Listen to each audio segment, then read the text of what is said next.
BYD is no longer only building electric cars. In less than 2 years, it assembled a dedicated fleet of 8 giant vehicle carriers, including ships able to hold 9,200 cars at once. Together, the fleet is rated to move more than 1 million vehicles a year. But BYD has not taken over global shipping, and its first ship is chartered, not owned. The real story is how a carmaker seized control of the bottleneck between Chinese factories and foreign showrooms. 8 ships sound like an armada, until they are placed beside the companies that actually run the oceans. BYD completed its first dedicated shipping fleet in September 2025, when BYD Jinan entered service. It joined Explorer No. 1, Hefei, Changzhou, Shenzhen, Xi'an, Changsha, and Zhengzhou. Together, these vessels offer about 64,800 vehicle spaces across one set of voyages. Several can carry 9,200 cars at once, enough to create a line of vehicles stretching for many miles. BYD says repeated sailings could move more than 1 million vehicles in a year. That figure describes potential capacity. It does not mean the ships have already carried 1 million cars, or that every deck leaves port full. The wider industry also puts this fleet in perspective. At the end of June 2026, Wallenius Wilhelmsen controlled 129 vessels. SAIC's Angie Logistics had already expanded beyond 35. Against fleets that size, BYD's 8 ships do not control worldwide vehicle shipping. What BYD controls is narrower, but still powerful. It can reserve space for its own vehicles, select departure times, and build direct links between factories and important foreign ports. Instead of waiting for another shipping company to make room, BYD can shape part of the journey itself. Demand makes that control valuable. During the first 7 months of 2026, BYD reported 969,208 overseas passenger vehicle and pickup sales. Yet that number needs care. Some were built outside China, and many never traveled aboard a BYD-branded ship. Overseas sales, Chinese exports, and fleet cargo are not the same thing. So the takeover is not about owning the sea. It is about controlling a private bridge across it. And the reason BYD needed that bridge reveals why producing cars was no longer its hardest problem. BYD did not order ships because the ocean was empty. It ordered them because available space had become painfully expensive. A carmaker can build thousands of vehicles each day, but those cars have little value abroad if they remain trapped at the port. After 2020, vehicle exports from China began rising quickly. The number of suitable car carriers could not grow at the same speed. Shipping prices reacted sharply. In 2020, chartering a carrier with space for about 6,500 cars cost roughly $10,000 per day. By the end of 2023, the daily rate had climbed above $110,000. Chartering means renting a ship for a fixed period. Imagine owning a giant factory but renting every delivery truck from another company. When demand rises, the truck owner can charge more, offer less space, or make customers wait. For BYD, waiting created several problems. Cars could gather at Chinese ports. Foreign dealers could run short of popular models. A delayed shipment could also give a competitor more time to reach customers first. A dedicated fleet offered more control. BYD could plan departures around factory output, reserve entire decks for its vehicles, and send large batches directly to important markets. It still had to pay for fuel, crews, insurance, ports, and maintenance. But it was no longer completely dependent on space offered by outside carriers. The first major test came in January 2024. BYD Explorer No. 1 departed Shenzhen carrying more than 5,000 electric vehicles toward Europe. The ship had been built by CIMC Raffles for Zodiac Maritime, which chartered it to BYD. So despite its name and giant BYD logo, the vessel was rented rather than directly owned. That voyage proved the system could work. BYD then added 7 more dedicated carriers in less than 2 years. Building the fleet solved the problem of finding space. But carrying thousands of finished cars safely across an ocean required a very different kind of machine, a floating garage filled with ramps, roads, and stacked parking decks. From the outside, BYD Shenzhen looks like a giant metal wall moving across the water. Inside, it contains ramps, roads, and parking decks stacked high above the sea. It belongs to a class of ships called roll-on/roll-off carriers, or RoRo ships. The name explains the process. Cars are driven onto the vessel through a large ramp, secured inside, and driven off after reaching the destination. Traditional cargo often needs containers and cranes. A RoRo carrier works more like a moving parking building. This makes loading thousands of finished vehicles faster and reduces the need to lift each car through the air. Shipping companies measure capacity using a CU, meaning one car equivalent unit. One CU is roughly the space needed by a normal passenger car. Larger SUVs, trucks, and buses take more room, so the actual number aboard can be lower than the ship's listed capacity. BYD Shenzhen shows how large these vessels have become. Delivered on April 22, 2025, the ship measures 219 meters long and 37.7 meters wide. Its 16 decks provide space for as many as 9,200 standard vehicles. When it entered service, it was described as the world's largest car carrier by capacity. That title did not last. In April 2026, the Glovis Leader entered service with room for up to 10,800 vehicles. BYD had built a giant, but the wider shipping industry was still moving forward. BYD Shenzhen can run on liquefied natural gas, known as LNG, or conventional marine fuel. It also uses drag-reducing coatings, efficient engines, and a system that captures gas boiling inside its fuel tanks. These features can reduce fuel waste and some forms of pollution, although LNG does not make the ship emission-free. The real advantage comes from scale. One heavily loaded voyage can deliver several weeks of showroom stock to a foreign market. Yet the ship only creates value when BYD can fill its decks, secure port access, unload quickly, and prepare another profitable journey. The machine is impressive.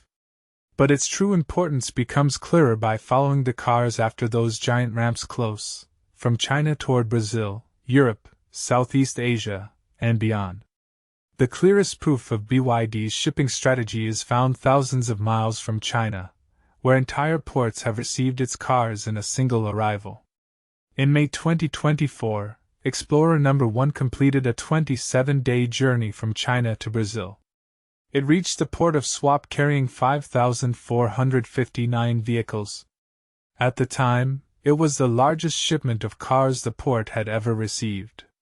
That single arrival placed thousands of BYD vehicles closer to Brazilian dealerships. Less than 1 year later, the company returned with something even larger. In April 2025, BYD Shenzhen began its first voyage to Brazil with more than 7,000 vehicles aboard. Europe became another major destination. In June 2025, BYD Xi'an departed from Taicang, China, carrying about 7,000 electric and hybrid vehicles. Its planned destinations included the United Kingdom, Italy, Spain, and Belgium. Other BYD carriers reached ports in Germany and the Netherlands. The network also expanded towards Southeast Asia and Australia. But one voyage revealed that BYD's plan was becoming more complex than simply sending Chinese cars abroad. In August 2025, BYD Zhengzhou collected more than 900 Dolphin electric cars built at the company's factory in Thailand. The ship then carried them toward the United Kingdom, Germany, and Belgium. This meant BYD's carriers could connect factories in different countries. Thailand was no longer only a market receiving Chinese-made cars. It had become an export base supplying other regions through BYD's own logistics network. Still, a ship reaching port does not mean every car has been sold. Vehicles must pass inspections, enter storage areas, travel by road or rail, and reach dealers with buyers waiting. Poor planning can leave thousands of cars parked near a port instead of moving into showrooms. That creates an important choice. If you controlled BYD's expansion budget, would you invest in more ships or build more factories closer to customers? Share which strategy you would choose in the comments. BYD was combining both. Yet its ships also gained another advantage. Some traveled through a shorter passage between Asia and Europe that many international carriers were unwilling to use.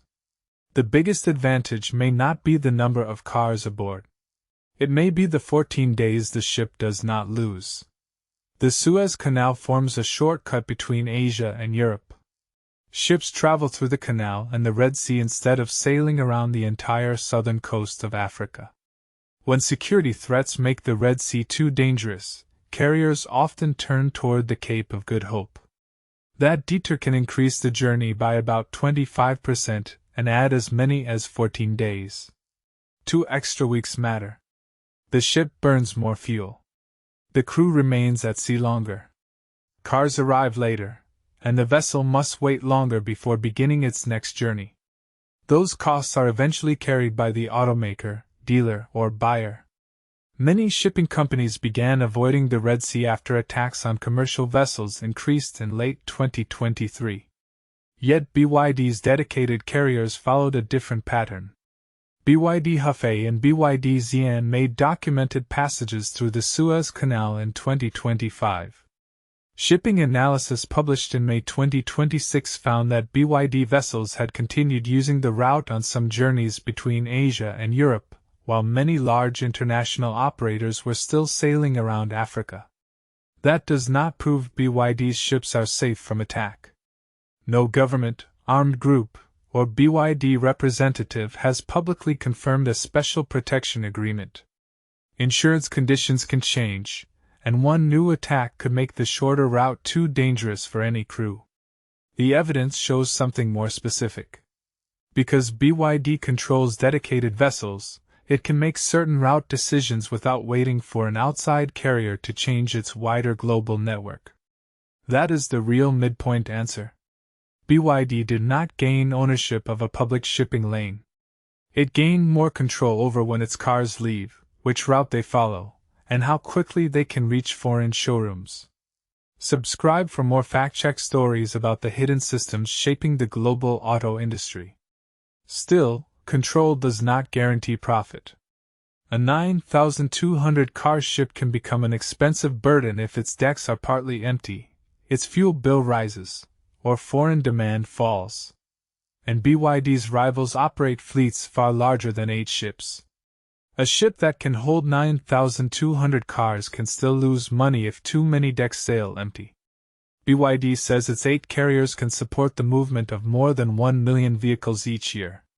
That is a maximum capacity estimate based on repeated voyages. It is not a confirmed count of cars already transported. Vessel tracking analysis published in May 2026 suggested the fleet was moving around 300,000 cars per year during the period studied. The gap does not mean the ships failed. It shows how different theoretical capacity can be from real operations. A vessel may leave partly full. It can spend days waiting outside a crowded port, stop for repairs, or follow a longer route. Larger SUVs and trucks also use more deck space than standard cars. The maximum figure assumes conditions that rarely remain perfect for an entire year. Owning or controlling ships also creates fixed costs. BYD must pay for crews, fuel, insurance, port charges, inspections, and maintenance. Those bills continue even when export demand slows. The market has changed since BYD started building its fleet. Daily charter rates reached extreme levels in 2023 because suitable vessels were scarce. Since then, many new car carriers have entered service, increasing available space and pushing rental prices lower. Depending on outside carriers is becoming cheaper again. Competition adds more perspective. Wallenius Wilhelmsen controlled 129 vessels at the end of June 2026. SAIC's Angie Logistics operated dozens, while Hyundai Glovis had a much larger global network. BYD is growing quickly, but 8 ships do not make it the world's leading vehicle carrier. There is also an environmental conflict. BYD's ships transport electric vehicles, yet their engines still burn fuel. LNG can reduce sulfur pollution and some harmful exhaust compared with older marine fuels. However, it is still a fossil fuel. Methane that escapes without burning can weaken its climate advantage. The fleet gives BYD control, but it also creates pressure to keep every vessel busy. That raises an unexpected question. If BYD begins building more cars near foreign customers, will it still need to send so many ships across the world? The final twist is that BYD's shipping strategy may succeed by making some of its longest routes less necessary. For now, overseas demand remains strong. In July 2026, BYD reported a record 179,841 overseas passenger vehicle and pickup sales. During the first 7 months of the year, that total reached 969,208 vehicles. Those numbers explain why BYD still needs major shipping capacity. Several planned factories abroad remain incomplete, delayed, or unable to supply every nearby market. Until local production reaches full scale, ships must continue carrying large volumes from China. But BYD's production map is changing. Its Thailand factory can produce 150,000 vehicles per year. That plant has already supplied Dolphin electric cars to Europe using BYD Zhengzhou. In Brazil, the Camaçari plant is expected to build about 180,000 vehicles during 2026, covering most of BYD's projected sales in that country. Europe is moving more slowly. BYD's factory in Hungary is scheduled to begin assembling cars in the final quarter of 2026 after earlier delays. Producing inside Europe would shorten delivery times and help BYD avoid duties placed on electric cars imported from China. China-built BYD battery electric vehicles currently face a 17% European Union countervailing duty. That is added to the standard 10% import charge. A ship can reduce transport delays, but it cannot sail around a tariff. This means BYD's carriers may take on different jobs. They can connect regional factories, deliver vehicles to countries without local plants, move partly assembled kits, or carry cars between smaller markets. Some space could also be shared with logistics partners when BYD does not have enough cargo of its own. Local factories will not make ocean transport disappear. They will change where the ships begin, what they carry, and which markets they connect. So BYD has not taken over the world's shipping lanes.